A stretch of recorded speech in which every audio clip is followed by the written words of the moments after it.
Well, good evening. My name is Sara Cerda. I have the privilege of being the president for the Latino Student Organization this year, and it is my pleasure to be here today at the César Chávez Lecture. This afternoon, we will hear a discussion from Ernesto Villarreal. Immediately after the lecture, we will have a Q&A discussion where you will be able to ask questions via Google form. To submit any questions, please scan the QR code provided on the screen or write your questions on a note card we will provide you with, and we will submit them online. Before we begin, I would like to acknowledge the land we stand on.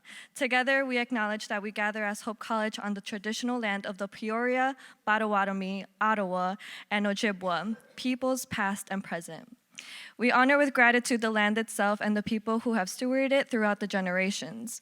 As a community, we recognize the ever-present systematic inequities that stem directly from past wrongdoings. We acknowledge this long history of injustice and commit to educating ourselves and our community as we seek to honor the legacy and culture of the indigenous peoples. We are grateful to LSO and the Center for Diversity and Inclusion for their support in sponsoring this program. Again, thank you for coming to this lecture, and I hope you enjoy it. But most importantly, we hope you learn something new that will inspire you. Next, we will hear from the Latino Student Organization's phenomenal culture and inclusion representative, Alegría Guzman.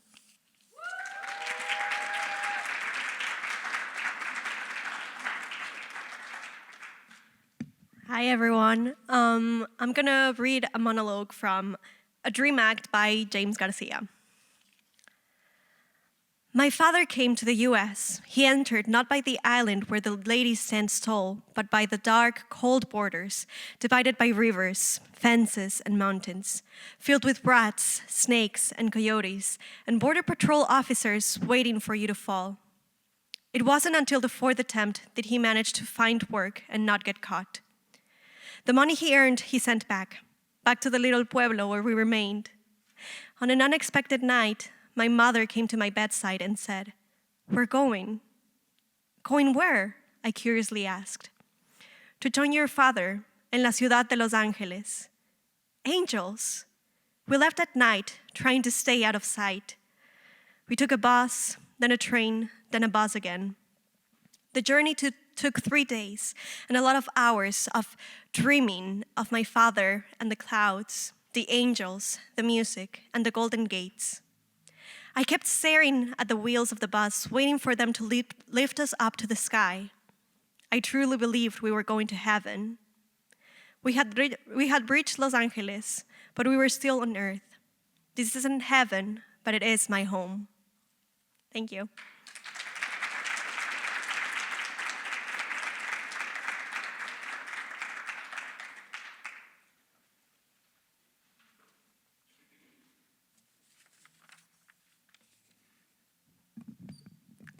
Good afternoon. My name is Gael Figueroa Enriquez, and I serve as the Social Outreach Chair for the Latino Student Organization. It is my pleasure to introduce to you our speaker for today for the César Chávez Lecture, Ernesto Villarreal. Ernesto Villarreal is a versatile professional with a robust background in human resources, IT management, and nonprofit leadership and diversity initiatives. With extensive experience in managing HR functions, overseeing IT systems, and spearheading organizational initiatives, Ernesto is committed to driving positive change and community impact. Ernesto served as Assistant Director for the Center for Diversity and Inclusion at Hope from 2013 to 2018. A graduate from Abilene Christian University, he holds degrees in Youth and Family Ministries in Spanish and a master's in Higher Education with an emphasis in Student Affairs. Currently serving as Manager of Human Resources and Information Technology for Habitat for Humanity of Michigan, Ernesto works with 45 Habitat affiliates throughout the state to provide HR support and help them find innovative technology solutions for their organizations. Along with his professional duties, Ernesto has served on various nonprofit boards in the West Michigan area, and most notably, Lighthouse Immigrant Advocates. And now, please help me give a warm welcome to Ernesto Villarreal.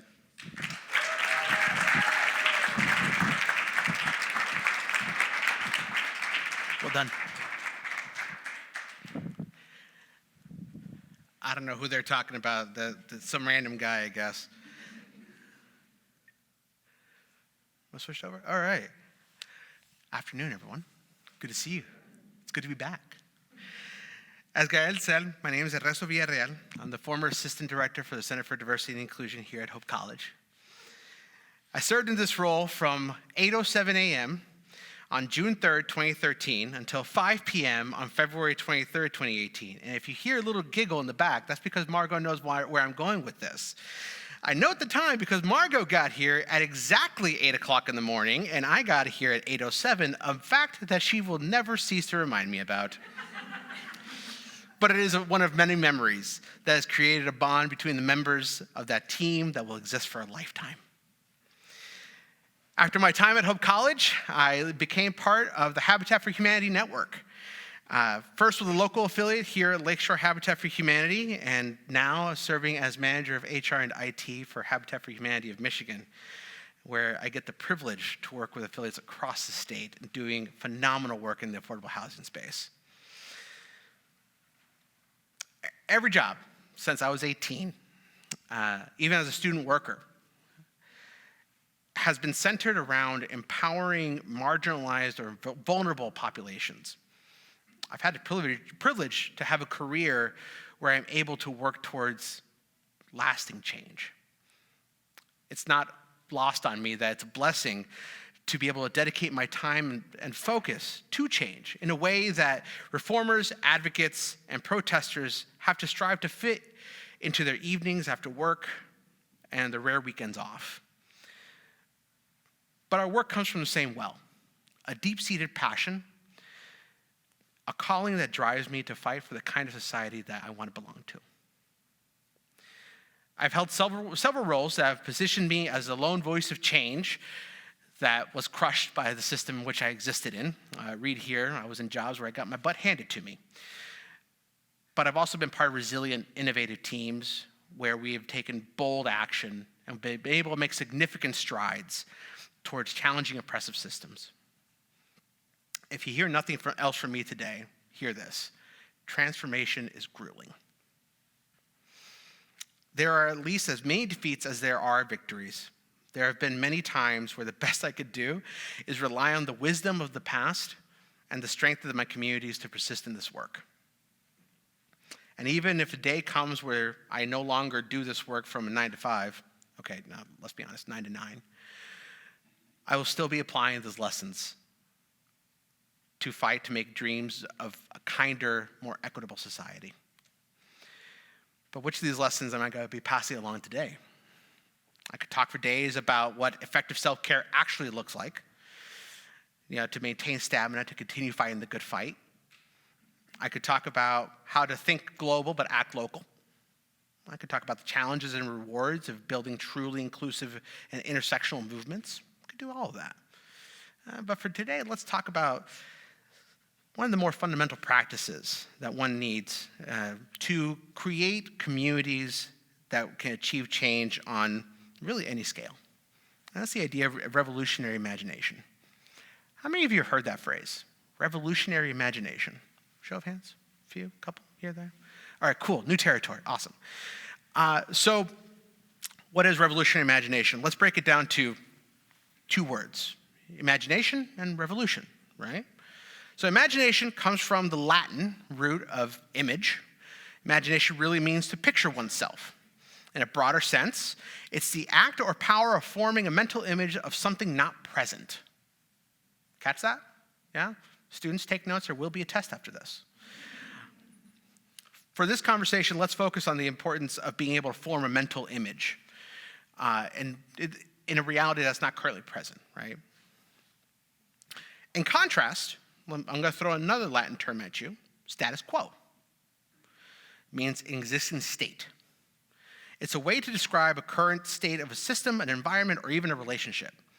If you are benefiting from the way things are right now, i.e. the status quo, you are unlikely to want to change things or create a world that is different, right?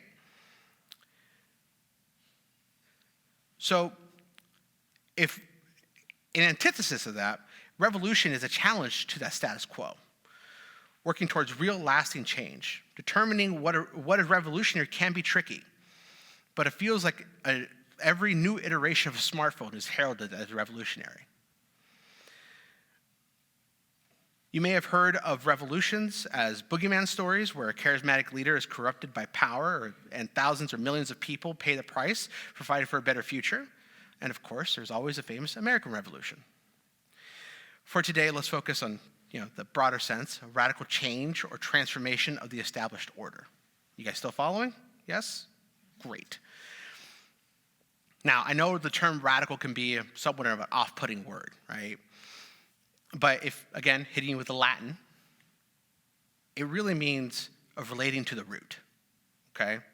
So if revolution is radical, and radical focus on changes to the root of things, then practice is revolutionary when it's working to change the roots of an established order.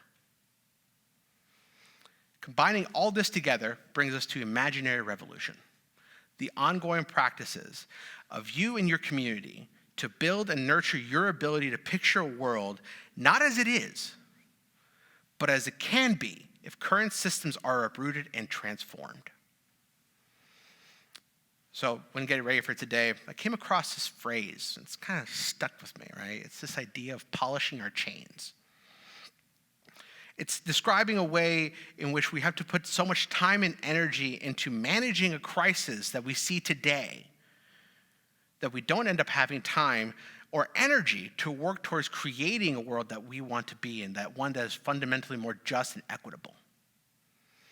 So if the idea is to solve a problem, we have to see past the immediate issue and think of solutions that define the premise of that problem. Revolutionary imagination calls for a faith that solutions exist that are both effective and equitable. A hope that collective action can overcome the inertia of the status quo, and a love that is intentional about creating the community needed to turn that vision into reality.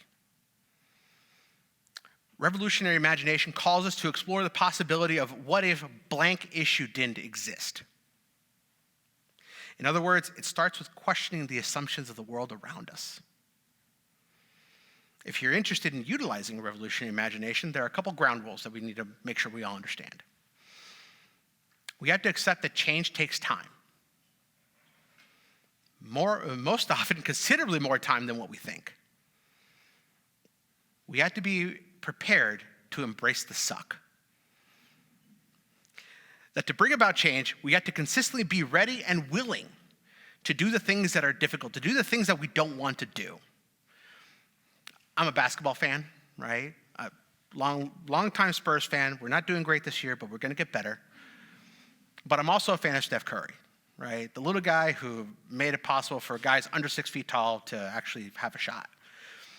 Do you really think that he could break the three-point record just by walking into a gym and chucking threes all day? Or do you think that he's been running around a gym longer than I've been alive? Hint, probably the latter. And so when we talk about embracing the suck, it's doing the things that we know are going to get us to the place we want to be, but not exactly the things that we want to be doing. And the third rule, we have to understand the journey towards change can be incredibly lonely. So being intentional about being grounded in community is a critical pillar to sustainability. Okay, it's officially encouraged? Yes? We're ready to go? All right, cool, I'm done. Thanks, guys. No. On a serious note, at the foundation of revolutionary imagination is vision. It's the idea of vision. In this context, vision serves as a guiding light that illuminates a path towards the change you seek to address. In his essay, Giant Whispers, Patrick Rosenborough talks about all fights for true change begin with the ability to envision a different future. All fights for true change begin with the ability to envision a different future. A vision goes beyond an idea. It's something that you must be willing to dedicate yourself to, something that drives you to write a letter from a Birmingham jail that you were placed in for simply being part of a peaceful protest that was seeking to create a more equitable existence. That's vision. The best visions that are crafted, they craft a view of an ideal future. but they also have practical applications. That's something that we tend to forget when we're crafting a vision. We don't think about the tangibility of that vision.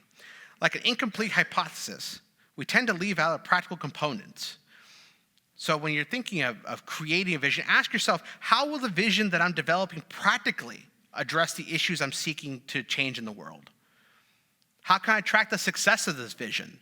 What are some goals, milestones that can be created around it? And am I giving room in this vision to allow for evolution of it based off the feedback of the community being served? Let me give you an example of something that happened during my time here at Hope. So back in the heyday, before iPhones and electricity, no. But back when the CDI was the Office of Multicultural Education, we had a pretty limited space that could be shaped by BIPOC students to reflect their own selves and culture. These students would repeatedly let us know that they felt like they had to perform and minimize their self-expression in spaces that were dominated by a specific intersection of white and socioeconomic cultural expectations. There was little to no space that reflected students' genetic and cultural mirrors.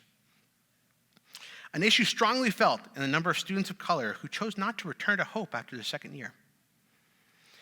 To address this need, we had a room in the Martha Miller Center, as some of you may remember it, the OME Lounge, that was also shared with international education. And the space, it was space and it was functional, but limited. Out of necessity, we became masters at and taught students to effectively use the room reservation system here at Hope College. At the beginning of the semester, MSO leaders would jump on and reserve rooms from hours on end, making sure they had space to do their events, their meetings, to hold space for themselves. So during this time, if there was a bias incident where over 30 some odd students would have been impacted, we did not have a space. We had to scramble to find space to allow for the process of grieving, to allow for the process of sharing. So, with the evolution of things, OME became CDI, and the Bultman Student Center was created. As it was being built, we as staff did everything but arm wrestle with departments to make sure we had dedicated space in that building. Thus, the creation of the Multicultural Student Lounge in the Bultman Student Center. The initial iteration consisted of a room that really could only fit about 10 students, if you were lucky, and it had a wall that was complete glass. I believe that wall still exists in the basement of the BSC. On more than one occasion, I had students come to me and share that they felt like they were an exhibit in a zoo whenever admissions tours would walk by. And so, after that, students mobilized their voices and applied interdepartmental political pressure. And the next room that we received was a larger one, more private one, but it still felt like it was a guest room in another person's house. So it became clear that we needed to change our aim. And the kinds of solutions that we were pursuing were just not going to cut it. So the CDI staff started cracking out in some revolutionary imagination. And we started questioning the assumptions that staying where CDI was put was the only way forward. Revolutionary imagination questions if BIPOC students must satisfy themselves with never having a space to make their own, design their own events, or create a space that nurtures their creativity and expression.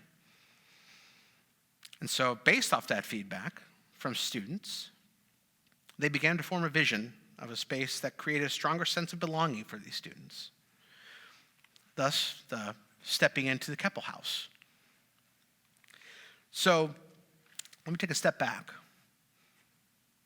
Why are faith, hope, and love necessary to achieve our visions? We know from Scripture that faith is a belief in things unseen and the hope of things yet to come. So faith and vision really go hand in hand because change does not happen overnight. If vision serves as a blueprint for the change that you want to see done, then faith serves as a fuel that will push the vision forward despite obstacles and setbacks. On the other hand, faith draws its strength from the vision itself. When individuals believe in the transformative power of the vision, when they have faith in its potential to bring about positive change, It imbues their actions with purpose and determination. Faith in the vision sustains motivation and resilience, even in the face of uncertainty and adversity. Moreover, faith in the vision fosters a sense of collective identity and solidarity among revolutionaries. It creates a shared sense of purpose and belonging, binding individuals together in a common cause. This collective faith strengthens the movement, enabling it to withstand external pressures and internal divisions. In essence, faith and vision are mutually reinforcing elements. One provides direction and inspiration, the other sustains the belief in its realization. Together, they serve as a catalyst for the passion and commitment necessary to challenge the status quo and bring about meaningful change. We can't aim at a goal that we don't know very well or to have faith in. And without the exercise of revolutionary imagination, it is often easy for our goals to be constrained by the systems that we already operate within. As Patrick Rosenborough said, it's easier to imagine the end of the world than it is to imagine a truly different one. Advertisers learned long ago, people will go someplace they have already been in their minds. Imagination helps us fill in the gaps of possibility between now and then, perhaps and indeed, maybe and yes. While it may feel dramatic to see the struggle of change as a battle, I can guarantee you that those benefiting from maintaining the status quo are actively working to reinforce the systems that you are working to change.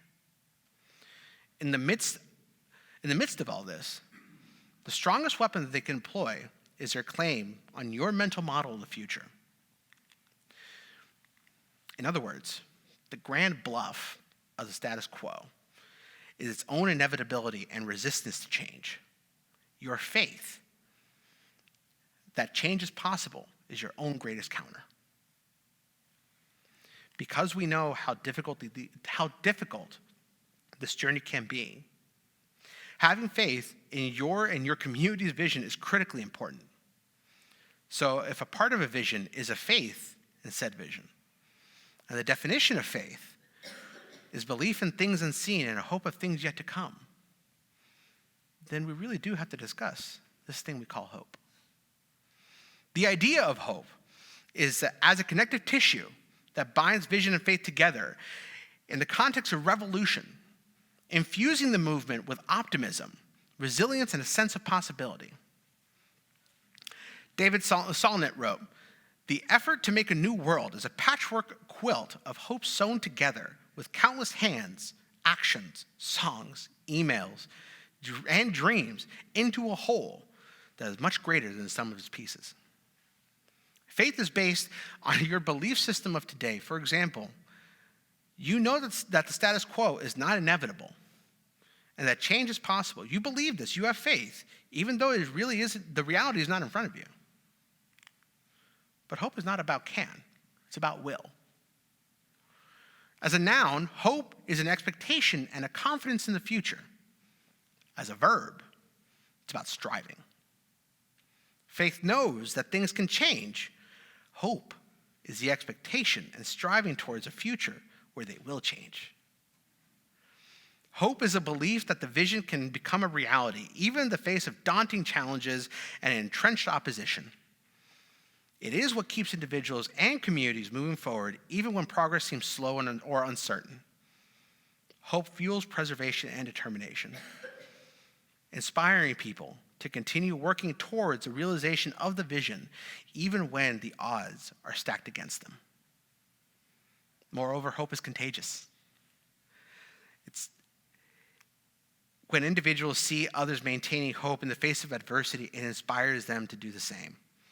Hope creates a ripple effect, spreading throughout the movement and strengthening collective resolve. Additionally, hope serves as a counterbalance to fear and despair. In times of uncertainty and upheaval, hope provides a beacon of light, guiding people through the darkness and offering reassurance that a better future is possible. Hope fosters innovation and creativity, encouraging individuals to think outside the box and explore new possibilities. It enables revolutionaries to envision alternative paths forward and adopt their strategies in response to changing circumstances. Ultimately, hope is what sustains the spirit of revolution, keeping the flame of change burning bright, even in the face of adversity. It is the belief in the possibility of a better world that propels individuals and communities forward on a journey towards transformation. Going back to my time at CDI, students, faculty, and staff bought into a vision, and their level of hope was reflected in the numerous conversations, meetings, events, marches, and other forms of advocacy that helped make a vision into a reality. Members of the Grow Council worked within their respective spheres of influence to advocate for various DEI initiatives. Students led the phenomenal work of MSOs. And staff of the OME/CDI spent tireless hours, evenings, weekends working with students to help them create a safe space and refine their leadership skills. From those experiences, I want to pass along a few bits of wisdom. The emotional argument will convince the person. Numbers will convince the masses. And I see Polly and Margot nodding their head because I've been saying it since 2013. I can sit here and tell you that, we did great programming while I was here and, it was awesome. We all loved it. Or I can sit here and tell you that the MSOs and CDI did an average of 30 events per academic year and they had audiences between 50 and 500 people. You tell me which argument you're going to remember after today. Never forget the power of data. Find it, learn how to interpret it, utilize it. The goal should not be to get them to say yes. The goal should be to remove every reason why they can tell you no. Sometimes you'll be working against forces that are intransigent and will simply refuse to acquiesce. In those moments, make your goal to remove every possible reason they could say no. This is where your internal imagination, as well as the imagination of the communities you serve, can be a great help. Leverage the collective imagination and find innovative solutions to the barriers and obstacles you have in front of you. The work goes on with or without you. Treat it as such. Students eventually graduate, right? You guys nod your head, students. Yes? Great. Faculty and staff will move on to other things. Do not work to build something that lives and dies with a single person. Take the selfless approach and build it as a system, a process, an idea that endures after change occurs. Embrace the idea of legacy. How many of you listen to the Hamilton musical? Right? All right. Saw that. As Hamilton tells us, legacy is planting seeds in a garden that you may not get to see. Change does not happen overnight. It takes time. Do not let the perceived immediacy of things consume you. The bigger the dream, the longer it will take to come to reality. So I work for Habitat for Humanity, so we talk about this a lot. But how many of you are familiar with the Fair Housing Act, passed in 1968? A few of you? Okay, for those of you who don't know, go look it up on Wikipedia. Yeah, faculty, I said Wikipedia, sorry. Before this law, housing discrimination based on race and national origin was not only allowable, but was active on a federal policy level. The activists who pushed for the passage of this law that completely changed the legal landscape of housing in the U.S. included people like Philip Randolph, Dorothy Height, Martin Luther King Jr.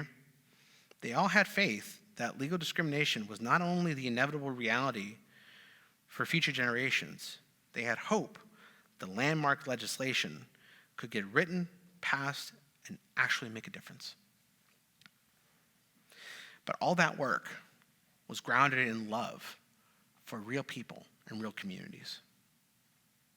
So Scripture tells us that there are three: faith, hope, and love. And the greatest of these is love. If faith is a cornerstone from which revolutionary imagination creates a vision, and hope embodies the strategies by which the vision is brought out, then love, my friends, is the heart of revolutionary imagination.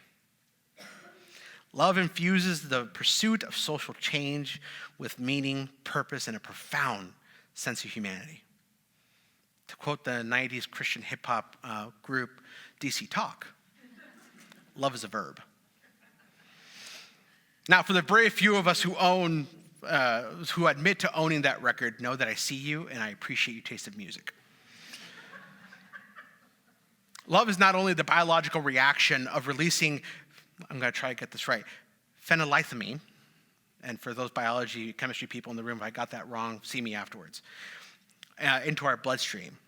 It's a driving force that serves as a guiding light by which we create a society of justice, peace, and mutual respect for all humankind. Ultimately, it's not about tearing down oppressive systems. It's about how we go about building the next system. When you look at revolutionary leaders, and pick the ones that you want from history, they grounded themselves in the communities they represented and they served, not just physically, but emotionally and spiritually. They stayed connected to those communities to make sure that they continued to represent them genuinely. You may have heard phrases that criticize the performance of revolution without the substance. Things like, you call yourself a community organizer, but you're not on speaking terms with your roommate. Or if you're on TikTok, you may have heard this one. Everybody wants a revolution, but nobody wants to do the dishes. I heard the facts, whoever said that, thank you. Love is not just about the warm feeling in your chest for the oppressed siblings somewhere across the globe. Love is the way we continue to check in on the elderly neighbor down the block, even when they only have complaints and conspiracy theories to share, even when you bring them groceries every other week. Letting love be that guiding force is what allows a vision to evolve to better serve a community. It's what helps a vision go from simply seeking a space for students of color to creating a space where LGBTQ students can be proud of who they are publicly, unashamedly, alongside other multicultural student organizations, where they can celebrate their identities alongside Latino Student Organization and Black Student Union. Love is what allows for revolutionary imagination to be a collective experience and not one done in isolation. It's out of love that I remind us about a few things. To students, you are a student first. Eres un estudiante primero. I'd say it in French, but I butcher it. You came here to get an education. You are here at Hope College to get a degree. While this place can be a difficult one to navigate, let your education be your priority. Be kind to yourself. The world's going to require you as individuals to create and enforce your own boundaries and your own need for self-care. Learn to do this now. It is okay to say no to things. Pick and choose where you lend your voice. There are only 24 hours in a day, and you should be spending quite a few of them in the books. As any good baseball player will tell you, not every pitch is the one that you swing at. Let your first reaction be love before disagreement. We will not agree with everyone. As much as I'd love for that to be different, we can't control that. What we can control is how we react when we disagree. In a world that glorifies and rewards the hot take and the dunking on social media, we fail to remember an important proverb. People will not remember what we said, but they will remember how we made them feel. Let your first reaction be love before disagreement. To faculty and staff, encourage students to be students. We hold an incredible amount of influence over our students. Ask yourself this: are we focusing on helping them learn, or are we focusing on helping them not fail? See, learning is helping guide them and teaching them how to effectively utilize their voices. Helping them not fail focuses on making sure they always succeed. Problem with the latter is that we forget in life that it is okay to not be perfect. With the influence we hold over students, let us remember that we are teaching them, not just the material in the classroom, but the lessons they take out into life. Help them see and help them remember that the goal is excellence, not perfection. Help carry the load. Are we asking ourselves, what can we do to help with DEI efforts? Are we looking for intentional ways to learn and improve? Are we looking within our spheres of influence to see how we can advocate for DEI initiatives? If you're not sure, stop by the CDI. Ask. I will vouch for them, they don't bite. And if you ask really nicely, Javon or Margot will take you out to LJ's for a cup of coffee and a scone. Yeah, I did say LJ's because that's my preference, and they have stress reliever, but really anywhere. Model self-care. Now, okay, with my wife in the room, I'm going to go freely admit this. I'm not great about this.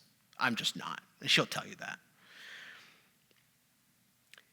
But I'll never forget my first semester working here. I was walking into the Colette during lunchtime, and I bumped into a student. And we exchanged the typical greetings of, hey, how you doing? How's life? Blah, blah. And I thought I'd be a little honest in that moment and said, I'm kind of tired and pretty exhausted. Without missing a beat, this student stops, looks at me. I was like, well, you should really work on that because you're not doing life right. It's like,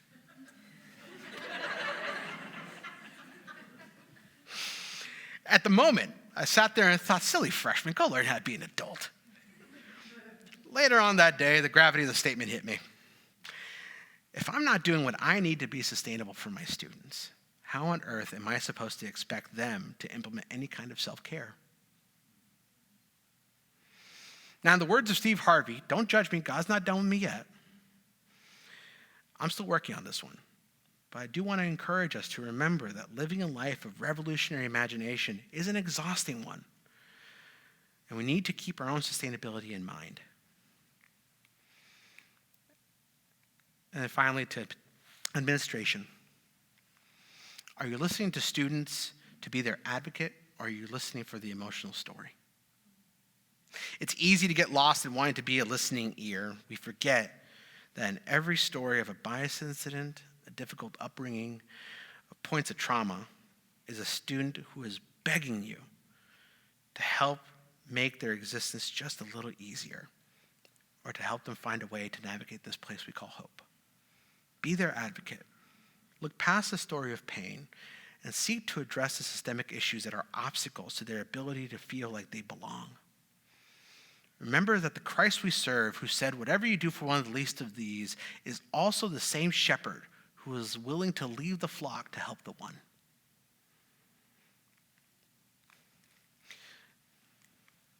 When making decisions, do you have diverse voices in the room? Let me be abundantly clear. I am not referring to academic or thought diversity. I'm referring to the voices who traditionally have had to work twice as hard to get half of what they get.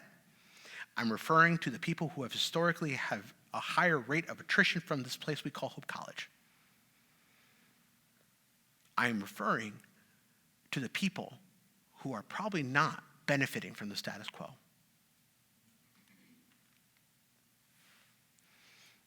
Be bold in your goals. Are your DEI goals as equally supported, both financially and organizationally, as other priorities on campus? I'm not asking these questions from a place of accusation, but simply an encouragement to you to ask yourselves those questions and see what conversations come from it. I genuinely am asking these questions from a place of love. I too share the desire that Hope College be, in the words of Reverend Van Rolte, an anchor of hope where all students, faculty, and staff can spare and dale hope in God. In pursuit of that, I encourage you to engage in revolutionary imagination and intentionally cast a vision that holds diversity, equity, and inclusion at its center. See what no one else sees. See what everyone else chooses not to see out of fear or conformity or laziness. See the world anew each day. Truth is, you're well on your way. The fact that you're here is proof that you do have faith in a better world, that you hope that you and those around you are willing to work towards it. But don't forget the most important thing about a revolutionary imagination. For it to succeed, you have to act on the love that you have for those around you by doing the work required to bring those visions into reality. Now, may he who is able to keep you from stumbling and to make you stand in the presence of his glory, blameless and with great joy, may he bless you and keep you. May his face shine upon you and be gracious to you. May he raise the road to greet you and be the wind at your back. Most important, at the end of the day, may he give you peace. Thank you.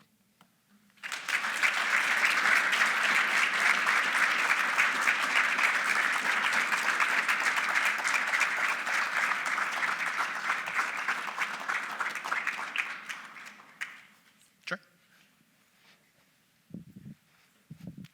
Sorry, I told Polly to do this for her.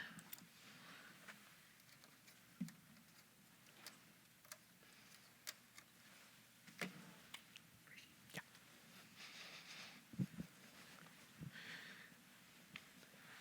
So we're doing this in English or in Spanish?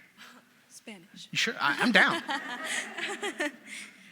So before we move on to the discussion portion of the event, if anyone would like to step away, we would like to invite you to do that now so that we can have a meaningful conversation without any major distractions. Okay. So good afternoon, everyone. My name is Monty Diaz, and I am a junior here at Hope College, majoring in social work and psychology. I have had the pleasure of an honor of serving as LSO's vice president this year.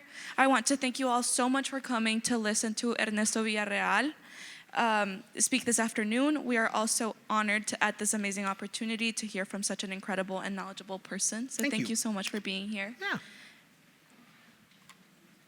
I'm going to give you guys a second.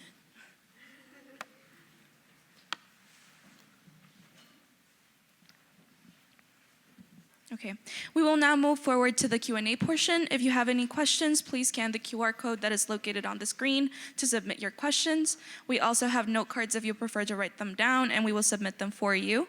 If you would like one, please raise your hand, and our volunteers will come with you.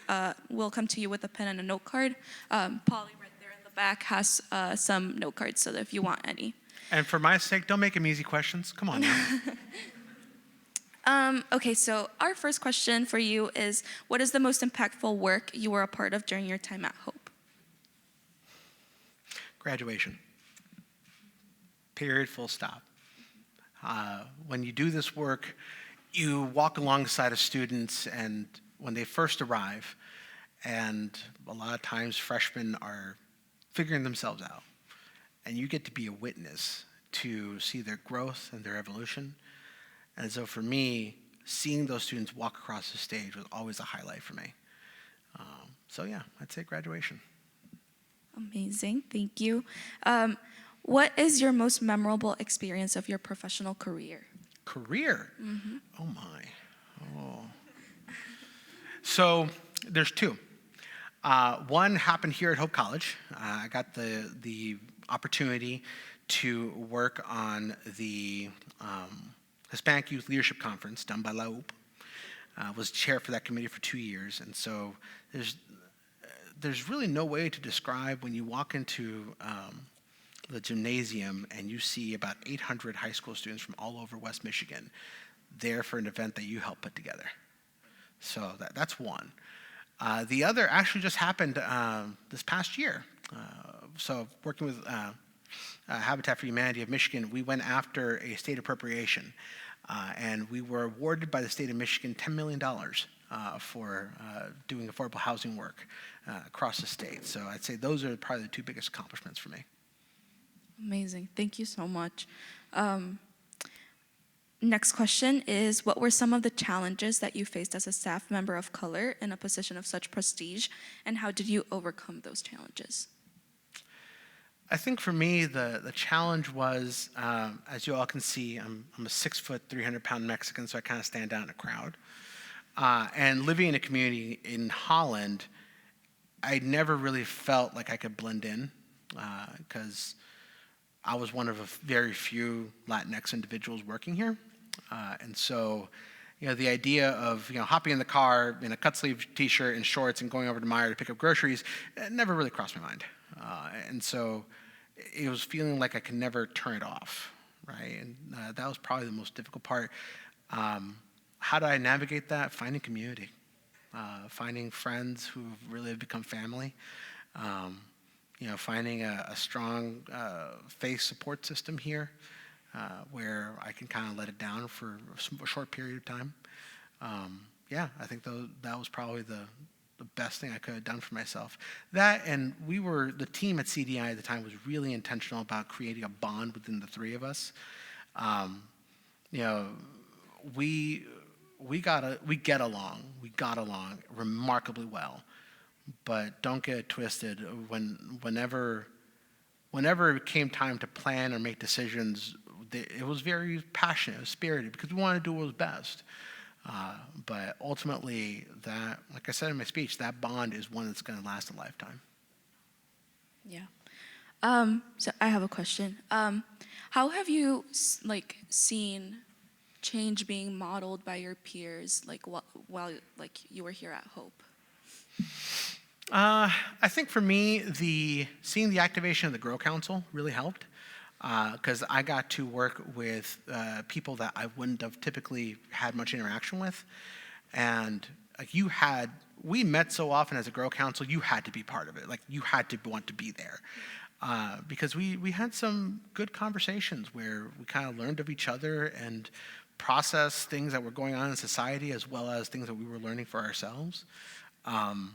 And so I think seeing people kind of go through that and getting to know people outside of their titles, outside of their roles, I think that helped me see some growth. And I think when people started to adapt their language, when people were starting to use gender-inclusive language in everyday conversation, I didn't think you were doing that before, so that's great. Or when people were sending me articles about different perspectives of DEI that I'd never considered. When those emails started coming in, it's okay, there's growth, right? There's a hope there. Okay. And also, what is something that you wish students and faculty alike and staff who don't usually get involved in CDI and our events, what is something that you wish they would know? That's a whole lot more fun than you think. Seriously, the events and the opportunities that CDI provides, it's some of the most fun I've had in my professional career, right? And it's not, yes, there are going to be difficult conversations. Yes, we're gonna err and say something we shouldn't. But how else do you create community? How else do you, for lack of better phrasing, how else do you grow? And so it's not, that office is not a place to play gotcha, right? They don't do that. It's a place where they meet you where you are and kind of say, hey, here's a path that will help you better understand the world in which you want to interact. Because believe it or not, the world is not like Holland, Michigan. You go to places like Chicago, Detroit, it don't look like Holland. And so if your goal is to get an education here and go out into the world, why not take the time to learn how to navigate the world, how to navigate differences, how to navigate these conversations now versus trying to figure out when you move out to a New York City, per se. Yeah. So you talked a lot about vision in your talk, which is really insightful. What is your vision for what you want higher education in general to look like and at Hope College? I think for me, I want higher education to be more inclusive. I want people to come to a place like Hope College and feel like they belong. I want them to see themselves in the leadership. I want them to see themselves in the faculty. I want them to see themselves in the students and in the staff. My prayer for Hope College is that it begin to reflect the community in which they're located in a bit more than what they are. If you walk maybe about 5 blocks down that way, you're probably going to hear about 2 or 3 different languages. And so one of the questions I asked consistently while I was here was, what are we doing to reach out to them? What are we doing to work with our neighbors? And I think for the higher ed landscape, yeah, I hope and pray that it becomes a space where a student can come and learn and see themselves reflected in a future that they want. Yeah. Guys, please, if you have any questions, you can scan the QR code, Polly in the back. Yeah, I encourage you guys to ask questions because he has so much insight. But I also have another question for you. I think Hope College can really feel like a bubble sometimes to a lot of students. Sure. What is something that you recommend for students to get out of that bubble? Oh, yeah, no. I mean, Two things. One, do immersion trips. Take every opportunity to do immersion trips, whether it be over spring break, whether it be something with fellow scholars, or there's a program out there to do alternative spring break. The other is do study abroad. The best thing you can do for your institution is to leave it and come back. No, it sounds counterintuitive, but the reality is you do a lot more good for the institution as a student and as an alum if you take advantage of a study abroad program. And I would tell you, go to a place where you don't know the language. Challenge yourself. See what happens. So yeah. okay, perfect. During your time at Hope, when addressing the international student body, how did you balance the importance of embracing their own culture and trying to fit into the American culture? I did not try to get international students to fit into the American culture. I wanted to help them experience it, sure, but they are who they are. So my focus was helping them learn the American culture where I could, but more so, my goal was to learn from them of how do they see the world, and how can that perspective influence how I see my own reality around me. Yeah, some of my best memories were with international students. I think it's Asian Student Union does that trip to Chicago, right? Do you also do that? That trip was awesome. Sorry. I agree. The internationals are so cool. Yeah. Okay. This is a really fun question. Who is your favorite rap artist?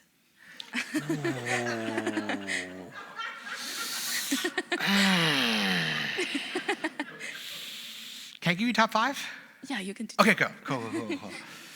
And Luis, I know you're in the room, so you can't get mad at me for this, bro. I would say top 5, and this is in no order of preference. I am an old school guy, so give me my Tupac. I have an appreciation for old school Kanye West, like Dropout albums. Chance the rapper. Eminem, and that's not because I live in Michigan. And I think I would round out my top 5. All right, you Chicago people, don't get mad at me, but I take Kendrick over J. Cole. Sorry, guys.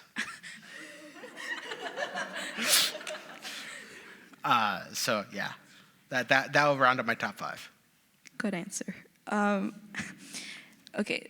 After moving to the nonprofit and non-academic sector, what are your thoughts about the state of higher education today? Sorry, I was just reminded of something my boss always reminds me of. I tend to be a little verbose in my writing as well as in my speaking, and he always reminds me, he's like, you get paid by the word. So, John, when you see this, I thought about you, man. So, I would say, clarify the question for me one more time, if you don't mind. Sorry. After moving to the nonprofit and non-academic sector, what are your thoughts about the state of higher education today? I think we're preparing students for academic rigor. I think we still have a ways to go to prepare students for what it is to be a working professional. I see students coming out of institutions of higher learning knowing the textbook and knowing it well, but not a lot of application of how to use that in day-to-day. And so part of that is also part of the journey of being a young professional, right? Is you take what you learn in the classroom and you try to apply it in everyday life, and you spend most of your 20s trying to figure that one out. But I think that institutions of higher learning can do more to give students practical experiences. And if you're looking for an internship, holler at your boy. This is a very good question. Holland has a very large Latino community, but we don't see that reflected here at Hope. Really? Yeah, not really, sadly. What do you think Hope can do better to welcome in Latino students and create an environment that is beneficial to them? So this goes back to who is in the room when decisions are being made. And so if you don't have representation from the community, it's hard to understand what the community needs. And so I would say, there are plenty of organizations that Hope College can reach out to and say, hey, how do we do this? And I don't want to just sit here and knock on the institution. The institution has made strides to kind of embed itself more into the community. I don't want to give the impression that, they're just sitting in an ivory tower, because you're not. So I would say the stretch goal would be seek to bring in more community representation into conversations where decisions are being made. That's one. Two, a simple one, really simple. Translate your signs, right? I mean, I would offer to do it, but I'm a little busy. But I'm seeing a whole e-board here that could help you all with translations. And so what does it look like to translate the signage around campus? What does it look like to translate the graduation commencement brochure, things like that, right? I would say that's probably some of the low-hanging fruit that the institution could benefit from. Spanish is projected to become one of the most largely spoken languages in the U.S., so I agree.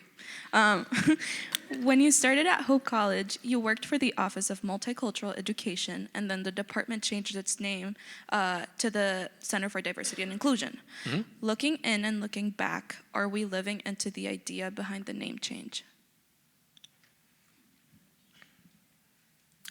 Yes, and we could always do more.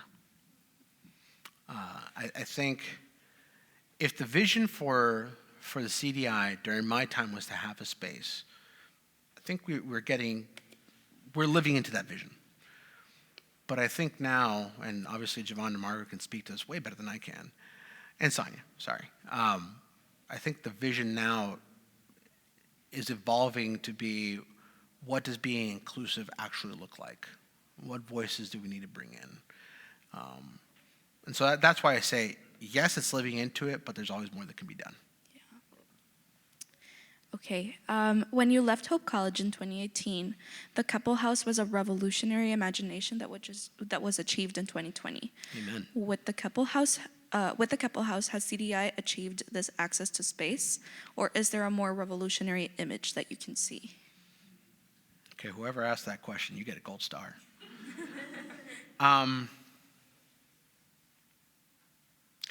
I would say that it's achieved a phase of that vision. I would say that, so one of the questions I asked was, are your DEI initiatives as well supported, both financially and organizationally, as other priorities of the institution? That's the next step, right? We have a space, great. How can we better leverage it? What more can we do, right?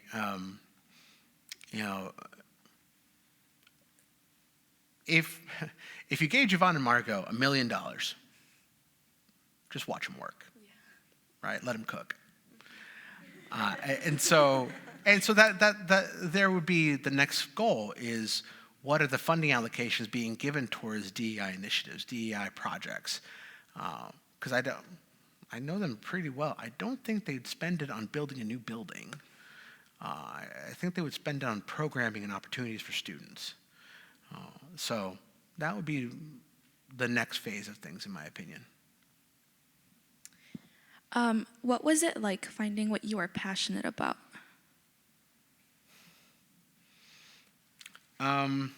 a windy, curvy road. So my undergrad was in youth and family ministry in Spanish. So the idea initially was to be a youth pastor somewhere in Texas. Clearly that didn't pan out. And so I felt bad because I was supposed to do a Master's of Divinity and at the last second kind of opted to do education instead. But then, when I stepped into higher ed, the goal at that point was to be what's called the Vice President of Student Affairs, the Dean of Students. And in working in higher ed, I found that I loved working with students. I found it difficult to love working in the higher education environment. And so along the way, I learned things I wanted and I learned what I didn't want, right? I learned that while I'm a person of deep faith, I don't want to work for the church. I learned that while I love working with people, I don't necessarily want to subscribe to working to considerably larger institutions. And so that kind of led me towards, I want to help develop my community, and I want to do something that matters. Well, it sounds like something Habitat does, right?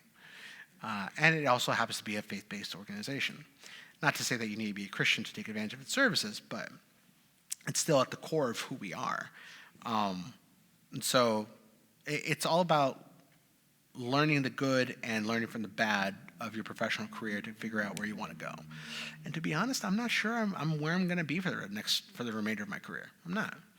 My wife may win the lottery, may move to Fiji. We'll see. Very possible. She may not like Fiji though. But So this is a really good question. So what distinguishes the revolution that white nationalists seek, which they surely envision, have faith in, have hope for, from those of us imagining an inclusive and socially just world? I think I know who asked that question. If it's what I'm thinking of, we're going to have a chat afterwards. So one revolution seeks to create a dominating space. The other one seeks to make a space where people are welcomed as they are and as who they are. So everything I do is tied back to my faith, and that's how it works for me. So when I think about, what does the kingdom of God look like? It's not monolithic, and it doesn't all look the same. It is as diverse as God's creation. And so what separates it is the end goal. For me, my faith does not have the end goal of control, nor does it have the end goal of dominance. It has the end goal of inclusivity. It has the end goal of making a tent big enough to where as many people as you can fit in it. So that's kind of how I would answer that. Does that make sense? Yeah. Cool. Okay. How did you get into affordable housing advocacy work, and what were or are some of the reasons that you have stuck with it? What with it? That you have stuck with it. Stuck with it. How did I get into it? So I've always been someone that likes to look at the macro view of things. So how does a larger system work within itself? And when you think about what do, Maslow's hierarchy of needs, right? What's one of the top ones? Shelter. And so that's always been on the lure. On top of that, I have family that work in construction, so I've always kind of enjoyed that. So that's kind of what drew me to housing as a field.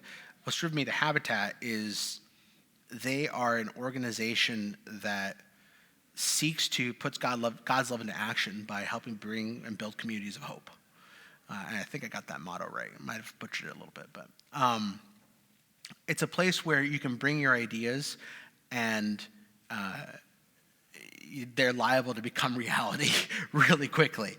And it's a place where, at least and for Habitat for Humanity of Michigan, we're seeking to create a Michigan where everyone that lives in the state can have a safe, decent, affordable place to live.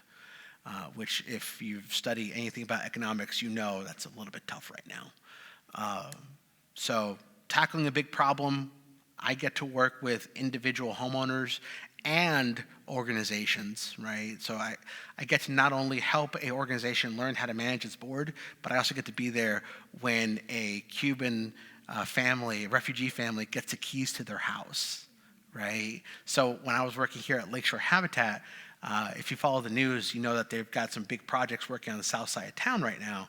One of them, the Park Vista development, I was involved in helping the families that now live there. I was a person that kind of helped them go through our process. And so you can imagine getting to know the families, getting to know their stories, getting to know their kids, and now knowing that those kids are graduating high school, going on to college, getting married. You know, that's the kind of change that I live for. Unfortunately, we only have time for one more question. Okay. Okay. As a white student, not me, but as a white student, sorry. Okay. How can I join in events for BIPOC students while also making sure that they have their own space that is not invaded by a white presence? All right. I don't know if you're still in the room. If you are, that question is a first step. Recognizing that you are stepping into a space that is not your own. Bravo to you. That is a level of self-awareness that a lot of people take a better part of a lifetime to realize. But I would say learn to be comfortable being uncomfortable, right? When you walk into a room and someone's talking about Black Lives Matter, is your reaction that, well, what about my life? Or is your reaction, okay, I want to learn about your pain. I want to learn how to be an ally around this, right? That is tough.